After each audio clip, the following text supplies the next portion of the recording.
I'm Louise.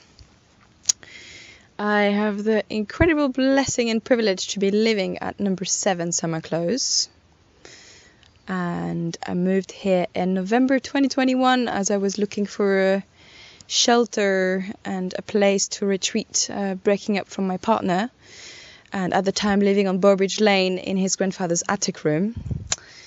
And I'm French originally and left home when I was 18 and been in different places and had landed in England and in Stroud in May 2020. The most fun time to move to a different country. And was looking for a place to stay in Stroud, I guess. I didn't really know what was going to happen.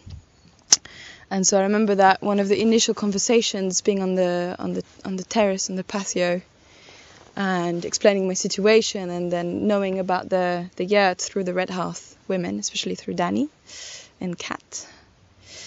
And Martin was like, "Oh, you're welcome to stay in the yurt for a few days. And by the way, the French woman living in the studio downstairs is going to leave in a month, and we haven't even put that out in the market, obviously, we don't want to precipitate anything that's happening with your partner, but if needs be." And so we felt really strongly like Stroud kind of offered a place for me to stay and become part of the community, which I feel like I really am now, being welcomed back every time I hit town again, which is such a treat. Happened this morning. And it's been really beautiful to be in the woods throughout the cyclicality of the season, because as part of my rent agreement I do 2 mornings, a couple of hours really, of work here, both gardening and been learning so much and taking care for sometimes smaller matters, and also joining the Friday volunteers on the Friday mornings, and that's sometimes bigger matters. And I really love the way that the woods has nourished me physically, emotionally, spiritually, mentally. It's been a real anchor as I'm in transience a lot and travel a lot. One particular memory I hold very dear was doing a tour.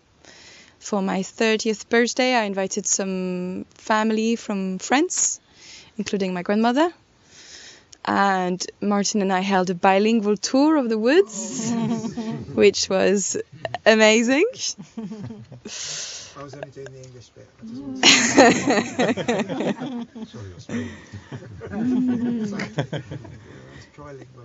And it's been really special to have different friends and family members coming, and every time I give them the full tour and all right, here is the garden, wow, and here is the sauna, wow, and this is the roundhouse, wow, and it just keeps on going for another 10 minutes or 20 minutes.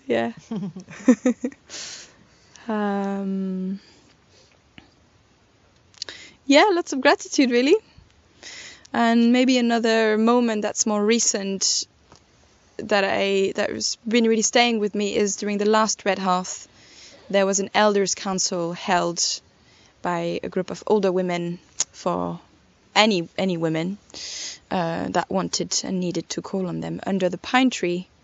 And I brought the themes of family, freedom and purpose, which are big themes at the moment, and in many lives, I'm sure.